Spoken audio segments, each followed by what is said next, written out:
Hello കൂട്ടുകാരെ, ഇന്നത്തെ പ്രൊമോയിൽ നമുക്ക് കാണാൻ കഴിയുന്ന അങ്ങനെ നമ്മുടെ സുഭാഷൻ നിധിയോട് പറയുന്നുണ്ട്, ഞാൻ നിന്നെ അനിയത്തിക്കുട്ടി എന്ന് പറഞ്ഞത് വെറും വാക്കല്ല, സത്യത്തിൽ നീ എൻ്റെ അനിയത്തിക്കുട്ടിയെ പോലെ തന്നെയാണ്. നീ ഇവിടുന്ന് പോകുമ്പോൾ എനിക്ക് വല്ലാത്ത ഫീൽ ചെയ്യുന്നുണ്ട് എന്നൊക്കെ പറയുന്നുണ്ട്. ആ സമയത്ത് നിധി പറഞ്ഞു, എനിക്കും ഇവിടുന്ന് പോകുമ്പോൾ വല്ലാത്ത വിഷമമുണ്ട് ഏട്ടാ, പക്ഷേ എന്താ ചെയ്യുക, പോയല്ലേ പറ്റൂ എന്നൊക്കെ പറയുന്നുണ്ട്. എന്തായാലും നീ എപ്പോൾ വേണമെങ്കിലും ഇവിടേക്ക് വരാം, അത് നിൻ്റെ വീട് തന്നെയാണ്, നിനക്ക് എല്ലാ അവകാശങ്ങളും ഈ വീട്ടിലുണ്ടാവും മോളെ എന്നൊക്കെ പറയുന്നുണ്ട്. എന്തായാലും നമ്മുടെ നിധി മെല്ലെ ഇറങ്ങിപ്പോകുന്നുണ്ട്. എന്തായാലും സുധീഷിനൊപ്പം ഇറങ്ങിപ്പോകുന്നുണ്ട്.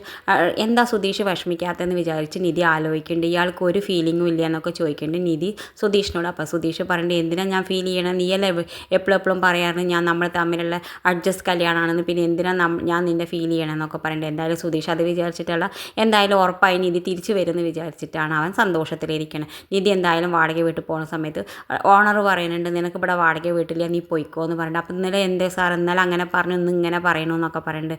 എൻ്റെ ഭാര്യ പറഞ്ഞു ഒറ്റയ്ക്കുള്ള പെൺകുട്ടികൾക്ക് വീട് കൊടുക്കരുതെന്ന് പറഞ്ഞു എന്ന് പറയുന്നുണ്ട്. എന്തായാലും നിധി വല്ലാതെ വിഷമത്തോടു കൂടി ഇറങ്ങി വരേണ്ടതെന്ന് സുധീഷിനോട് പറയുന്നുണ്ട്. എനിക്ക് അവിടെ വാടക വീട് തരില്ല എന്ന് പറഞ്ഞു. വാടക വീട് തരില്ല പറഞ്ഞോ? സുധീഷ് ഒന്നും അറിയാത്ത പോലെ അഭിനയിക്കുന്നു കേട്ടോ.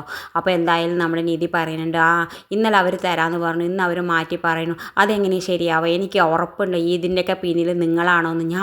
ഞാൻ ഒന്നും പറഞ്ഞിട്ടില്ല, എനിക്ക് നീ എവിടെ വീടെന്ന് എനിക്കറിയില്ല, ഞാൻ ഇവിടെ നിൽക്കുകയായിരുന്നു, പിന്നെ നിങ്ങൾ എന്താ അത്ര നേരം പോവാത്തത് ചോദിക്കേണ്ട. ആ സമയത്ത് അവൻ പറയുന്നത്, സുധീഷ് പറഞ്ഞു, എനിക്കൊരു ഫോൺ കോൾ വന്നു, അത് ഞാൻ അറ്റൻഡ് ചെയ്ത് നിൽക്കുകയായിരുന്നു, അപ്പോഴാണ് നീ വരുന്നത് കണ്ടതെന്ന് പറഞ്ഞു. അപ്പോൾ എന്താ തിരക്കിയിട്ട് പോകാൻ വിചാരിച്ച് നിന്നതാണെന്ന് പറഞ്ഞു. എന്തായാലും നിധി സുധീഷിനൊപ്പം മടങ്ങിപ്പോണ്ട്. ഇത് കാണിച്ചുകൊണ്ടാണ് ഇന്നത്തെ പ്രൊമോ അവസാനിക്കുന്നത്. ഇതുപോലുള്ള പ്രൊമോ വിശേഷങ്ങൾ നിങ്ങളുടെ മുന്നിൽ എളുപ്പത്തിൽ എത്താൻ ഈ ചാനൽ ഒന്ന് സബ്സ്ക്രൈബ് ചെയ്യാൻ മറക്കരുതേ.